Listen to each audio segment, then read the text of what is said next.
And so the time came. A bit sooner than planned, I was packing, rushing through some panicking crowds in stores to get the final parts of my equipment, buying first aid kit items no one would expect to be asked for, at least not in these times. But I knew that I had to go. I trusted my instincts and my perception that I would be somehow safe and of no danger to anyone. I would be alone, just me, the trail, and the nature, in the wilderness, finding my truest self. The idea came to me a few years earlier, when I first learned about a concept of thru hiking, a path of as much as 4,270 kilometers on foot, crossing through California, Oregon, and Washington states of the US, and connecting the Mexican with the Canadian borders. Quite unthinkable of an idea, isn't it? And certainly not doable. Not for me. This could be a dream of some braver people with more time and resources. So I pushed it away from my head in the blink of an eye. But not for long. Some little smoldering fire somehow managed to keep burning in my heart as the trail kept reminding me about itself. From time to time, I caught myself Googling more pictures and information about it, and guess what? The more I researched, the more I was coming to the conclusion that this could actually be feasible for me, for such a young, grey Polish girl with not much money in my pocket, but with a solid sports background and determination skills. My eyes were getting bigger and brighter each time I heard about mountains and hiking. The trail kept haunting me. And so, after around 2 years of slowly tiptoeing towards my own approval, that I could dream such a big dream, I stated it loud and clear, letting the universe hear me and help. I was about to thru hike the Pacific Crest Trail.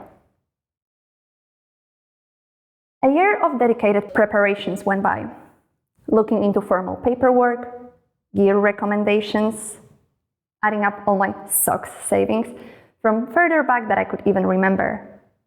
Eventually getting a visa, all the necessary permits, and the gear, committing to the training, avoiding injuries, and in the end, purchasing the one-way plane ticket to the US. And then the 2020 arrived, and with it, the COVID pandemic. From one day to another, the decision was made to close the US borders for European travelers. Only 5 days before my scheduled departure. For a moment, I cried helplessly, but soon my focus got back on track, on the options still available. And within the next 24 hours, I was already on the plane, in the pursuit of my dream, waiting to discover what the next days would bring. The beginning of the hike was not an easy one. There was a lot of pushback and controversy against the people that, like me, were deciding to stay on the trail, in the wild, regardless of the stay-at-home orders. Social media was a nightmarish cocktail full of hatred, people that knew better, and anonymous righteous heroes, pointing out to the fact of how unsafe it was to be socially distanced in the nature. Regardless of how bitter this struggle was, I saw with time how important it is to stick to your own values and always listen to the opinions of others with a grain of salt. Especially that weeks later, I was still on the trail when the restrictions started softening, and a lot of these city fellows started popping up on the trail on the weekends. So suddenly, it was not so unsafe anymore. The life on the trail was simple, but not easy. Waking up early in the morning, having some breakfast in bed, taking down the tent, packing everything up, walking, having a snack, lunch on some comfy-looking rock, walking a bit more, finding a place to stop for the night, setting up the camp, and going to sleep, pretty much on the ground. Walk, eat, sleep, repeat. This life taught me to appreciate all the little things and beauty around me, and I became as present in the moment as never before. I learned that neither the tough moments nor the amazing ones last forever, and the only thing that matters is right here, right now. Previous to the trail, little did I know what kind of physical and mental challenges were I to come across. Hiking for 6 months straight, through various terrains, seasons, rain, snow, drought, with so many thoughts and doubts constantly crossing my mind. Like, should I actually be out there? Was it a smart decision? Would I be safe? What if I encounter a dangerous animal? What if the next water source is dry and I don't survive the day? And so these thoughts accompanied me, following the rhythm of my feet, taking me up and down the mountain ranges. But soon, my body started asking for rest. My tired legs were collapsing under the heavy backpack stuffed with food that was never enough. At some point, I lost the count of how many times I actually tripped over to get squeezed, face straight to the ground under the heavy pack. Putting on wet, cold clothes in the morning, sleeping on the snow, packing up a wet tent after some stormy night, adding even more grams onto my bag. Not much fun. Add to this, collapsing with every step, in the snow slowly melting in the higher passes, or crossing ice-cold streams. But this is exactly why I was out there. To learn new things, to experience these new situations that I would never experience in my normal life. To challenge myself, to keep looking for what makes me happy, what makes me grow, what makes me feel fulfilled. I knew it all would only make me stronger. The only condition was not to give up. I had to fight this idea though, tempting me with some delicious food back home or comfy bed quite a bunch of times. Especially when seeing other hikers quitting around, or myself coming to the conclusion that being tired was just the state that would prevail with me till the end of the trip. The only way forward then was to take one step at a time, taking each day individually, focusing on the issues to resolve on each given day, and trusting that the solutions would appear when needed. The main point was not giving up on a tough day. And since pretty much all these 180 days were rather tough, I never gave up. This experience gave me so much.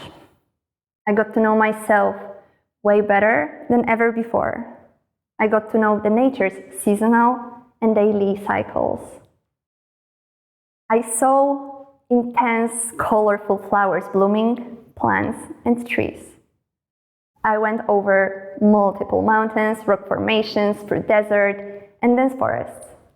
I came across countless different lizards, chipmunks, butterflies, wild chickens, hummingbirds, curious deers, snakes, and yes, even bears.